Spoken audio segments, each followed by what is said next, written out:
Hola a todos, bienvenidos a un nuevo episodio de Legal Insight. Vamos a conversar hoy con Roberto Grané. Roberto es socio de la firma Baker McKenzie, oficina argentina, firma líder con presencia global, concebida como una full legal service law firm, rankeada por Chambers and Partners como una de las firmas más influyentes a nivel global. ¿Cómo andás, Roberto? ¿Bien? ¿Qué haces, Pablo? Muy bien. ¿Y vos? Bien, la verdad que un gusto inmenso tenerte con nosotros. Roberto lidera, ¿no es cierto?, la práctica de M&A y actualmente es miembro de la M&A LATAM Steering Committee. Y vamos a hablar justamente con Roberto de M&A en Argentina. Ha sido un año muy interesante en Argentina. Y bueno, un poco vamos a conversar con Roberto sobre qué es lo que ha ocurrido y qué es lo que viene para el 2025. Entonces, a ver, la primera pregunta que te quiero hacer, Roberto, es contarnos un poquito qué sectores, en tu opinión y en tu experiencia, se han destacado en el 2024 en operaciones de moneda en Argentina.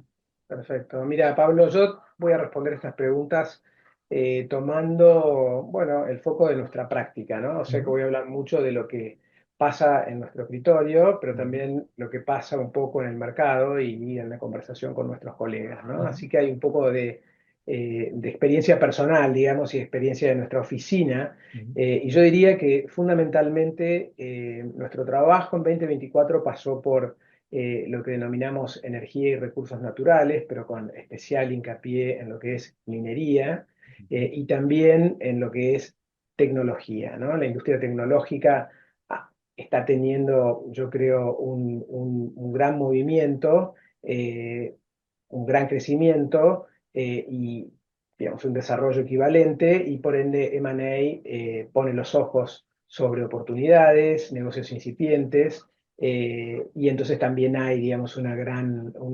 oportunidad y hubo en 2024 transacciones importantes en términos de tecnología. Yo diría dentro de lo que es tecnología, específicamente lo que es fintech, ¿no? Fintech es una rama muy importante en América Latina que ha tenido un desarrollo, digamos, muy conocido por todos y que tiene una perspectiva de continuar desarrollándose, ¿no? Digamos, el fintech entendido como una oportunidad de penetración del mercado bancario a ujú. clientes que están por fuera, por así decirlo, de lo que es el sistema tradicional de bancos de brick and mortar y que pueden ser alcanzados fácilmente a través de una aplicación, ¿no? Y en América Latina eso es muy importante, ¿no? Es un Sí. mercado muy importante. Y Roberto, cuando hablas de fintech, ¿estás hablando de adquisiciones o estás hablando de inversores que han comprado, digamos, participaciones minoritarias? No, yo creo que estamos hablando, digamos, yo me estoy refiriendo fundamentalmente a cómo las empresas de fintech, digamos, de América Latina, digamos, en Argentina fundamentalmente, pero también, por ejemplo, en Uruguay, por ir a un mercado cercano, Ujú. han crecido en los últimos años y lo que hemos visto en este 2024 han sido nuevas rondas de inversión en las que continúan Bien, realizando clientes inversiones en estas empresas, ¿no? bien. Hablábamos de que, bueno, el 2024 fue un año interesante, ¿ok? Quizás no tanto por el tema de muchas operaciones muy significativas de adquisiciones, sino por el contexto que vivió la Argentina ¿no? De más un soft landing con el tema de la inflación y un nuevo personaje político como es el presidente Javier Milei. ¿Cómo estás viendo eso? ¿Cómo está influyendo en el mundo de Manei? Bueno, yo diría que, digamos, las cuestiones que mencionás, Pablo, todavía son actores presentes, ¿no? La alta inflación, si bien va bajando, es un problema. La devaluación del peso, si bien ha tenido, digamos, algún freno en los últimos meses, sigue siendo un problema. Y los cambios regulatorios, o específicamente cuestiones de control de cambios, siguen estando presentes en el mercado, con lo cual en ese sentido, 2024 ha sido un año en el que lo que vimos durante los últimos 15 años continúa presente. Es Ok, decir, que eso de alguna manera, al no cambiar, no hay un cambio real todavía en lo que es el ecosistema dentro del cual se desarrollan los M&A, ¿no? Eso ok. sería más importante tenerlo presente, independientemente de las expectativas y yo diría, de cómo empieza a verse que eventualmente podría cambiar las cosas en 2025 o como ya en alguna medida han cambiado en 2024. Esto se ve todavía, yo diría, en una cuestión sentimental, es decir, de sentimientos, de ánimo y de intención de una expectativa positiva para los próximos años, digamos. Ese sería un poco el punto. Pero la realidad es que estos actores siguen presentes, la contracción del PBI es una realidad para este año. Yo estoy mirando mis notas y bueno, veo que hay un pronóstico proyectado para todo el año del 4%, una disminución, ¿no? También hay una proyección de un incremento del 6% para el 2025, digamos, en línea con la idea de qué es lo que viene. Pero Ujú. entonces en ese contexto, los M&A que nosotros hemos visto en 2024 son M&A que tienen que ver específicamente con, por ejemplo, decisiones estratégicas de compañías a nivel global y que tocan América Latina y Claro, Argentina en particular. claro. Entonces, esa sinergia global Bien, repercute, por ejemplo, una reorganización global de una compañía, un disposal de ciertos activos o de ciertas líneas de negocios. Entonces ahí hay compras y ventas, entonces se producen, yo diría, por una fuerza que no es local. bien, También inversiones que tienen que ver, o M&A que tienen que ver con cuestiones estratégicas globales o de largo plazo que van más allá de la problemática local o que son agnósticos a ese riesgo local y justamente recursos naturales es una de ellas. Digamos, un bien, inversor chino, que es un inversor, digamos, muy presente, digamos, en Argentina durante los últimos años, es un inversor que mira el largo plazo y que tiene, digamos, una tolerancia al riesgo inmediato y a las fluctuaciones que no tienen otros inversores. Entonces, claro, las inversiones en minería, digamos, siguieron independientemente de estos aspectos negativos. Y lo que es tecnología es una ola que no la para nada, digamos, es decir, una compañía que, tiene que quiere tener un global footprint para determinados servicios, bueno, aterriza en jurisdicciones que tienen estas características independientemente exacto. de los riesgos que representen. Claro, Entonces, claro. es como que el M&A está, desde mi perspectiva, muy impulsado por estas causas y para las que no han sido suficientes como deterrents, por así decirlo, los problemas locales. Eso es lo que nosotros hemos visto, digamos, en 2024 y en 2023 un poco también, ¿no? Bien. Y ahora te saco un poco de Argentina y veamos un poquito la mirada regional. ¿Cómo estás viendo el marco, digamos, el contexto económico o también regulatorio y por qué no también decir político de América Latina y operaciones de M&A? Bueno, ahí me hago un poco eco de, digamos, de los colegas de la región con quienes conversamos regularmente, digamos, acerca de cómo van las cosas en Brasil, por ejemplo, o en México, en Colombia, en Chile. Ahí hay buenos y malos alumnos, como siempre, y quienes tienen, digamos, un determinado volumen de money que está asociado, por ejemplo, a una economía como la brasilera, donde tienen un flow de deals que sigue siendo siempre el más importante de la región y yo pondría al lado a México, que empieza a tener también un gran volumen de Estados Unidos. Muchos atribuyen eso a lo que se denomina hoy el nearshoring post-COVID, es decir, tratar de alocar en México recursos y oportunidades que antes tal vez Estados Unidos buscaba en regiones más alejadas y que ahora necesita tener cerca, digamos, por las cuestiones obvias de logística y de supply chain que se vieron tan afectadas por el COVID. Entonces, esa concentración regional, por así decirlo, de ciertas necesidades y a satisfacerlas regionalmente ha hecho en México, ha tenido un impacto muy positivo en lo que es el mercado de money, digamos, es muy activo. Y también hemos visto algunas transacciones muy tímidas que empiezan a ver de empresas mexicanas que tratan de ir un poco más allá de sus fronteras y de su relación estrecha con Estados Unidos, y estamos viendo interés en adquisiciones en América Latina, ¿no? Ok. Entonces yo diría un poco que, bueno, que hay, y desde el punto de vista político, bueno, no soy ni analista económico ni analista político, así que ahí, pero no podemos dejar de ver la incidencia que tiene, bueno, la inestabilidad política que está atravesando la región, digamos, con estas políticas tan pendulares que hay hoy en América Latina, en países como Argentina o si quieres en el otro extremo con Colombia o eventualmente con Chile y Boric, etcétera, digamos, qué es lo que va a pasar y cómo esta inestabilidad puede afectar el mercado de money. Eso es obviamente algo relevante y que no podemos dejar de ver, ¿no? Pero que por otro lado es algo a lo que también estamos acostumbrados, ¿no? Bien. Volviendo un poco ahora a Argentina, ¿no? Y en función de lo que hablábamos recién de que todavía la presencia de altas tasas de inflación haga que, bueno, las operaciones de M&A ya en sectores por afuera de lo energético y fintech, ¿no? Yo qué sé, cosmética o supermercados, lo que sea. Este, uno podría llegar a pensar que a partir del 2025, con una consolidación del programa económico y con ya la inflación proyectando un 2026 con una inflación, no sé, anual del 2 3 4%, ¿consideras que eso puede llegar a ser un disparador como para que realmente incremente mucho las operaciones de maíz en Argentina?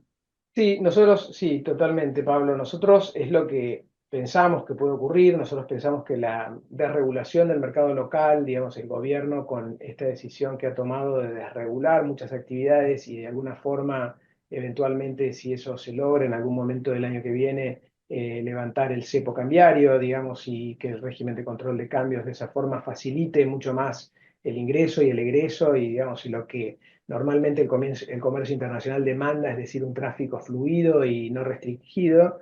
Eso necesariamente nosotros creemos a propiciar oportunidades que están latentes, necesidades que están insatisfechas en Argentina, por ejemplo, en cuestiones de infraestructura, en cuestiones de CGNR y consumo masivo, donde, bueno, en fin, hay una necesidad local que todavía está insatisfecha y en cuestiones de tecnología. Nosotros pensamos que si se produce esta apertura y la inestabilidad política en el sentido de, como una expectativa, ¿no? Este gobierno es un gobierno que cumplió recién un año y que Ujú, durante el primer año hubieron muchas dudas acerca de sus posibilidades de mantenerse inclusive en el gobierno. ujú. Eso es algo que poco a poco se ha despejado, digamos, ahora digamos, nadie piensa que el gobierno va a dejar de estar digamos, en los próximos 2 años, sino que al contrario, que está, digamos, teniendo una posición muy agresiva y muy fuerte y de mucha decisión en cuanto al cambio de regulaciones, etcétera.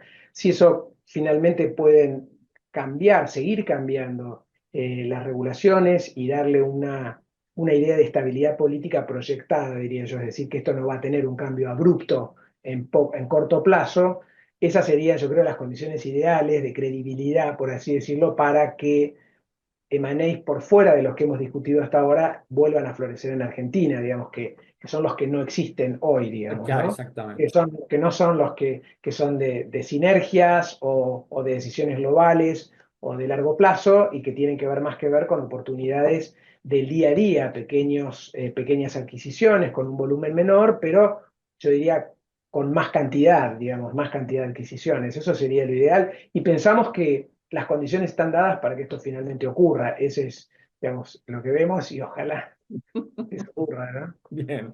Para cerrar, Roberto, fue muy interesante esta suerte como de fotografía y diagnóstico a la vez, de qué recomendaciones, vos como experto en esto, qué recomendaciones le darías a quien nos escucha sobre alguna operación de money en Argentina.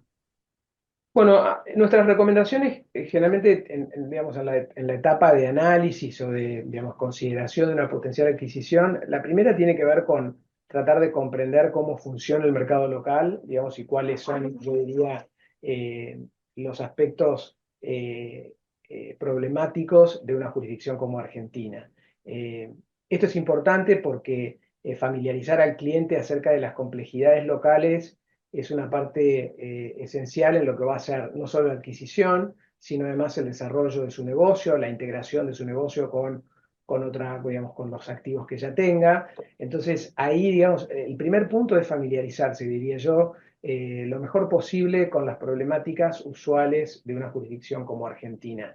Esto no significa hacer un juicio de valor, de si son malas o buenas, está bien, uno a veces preferiría que sean otras, pero los problemas generalmente son más o menos los mismos durante los últimos 15 años y eventualmente se solucionarán o no, pero que los clientes entiendan cómo opera, digamos, el país en esos aspectos como pueden ser control de cambios, como pueden ser cuestiones aduaneras, como pueden ser cuestiones laborales, por poner los sospechosos de siempre, digamos, en línea.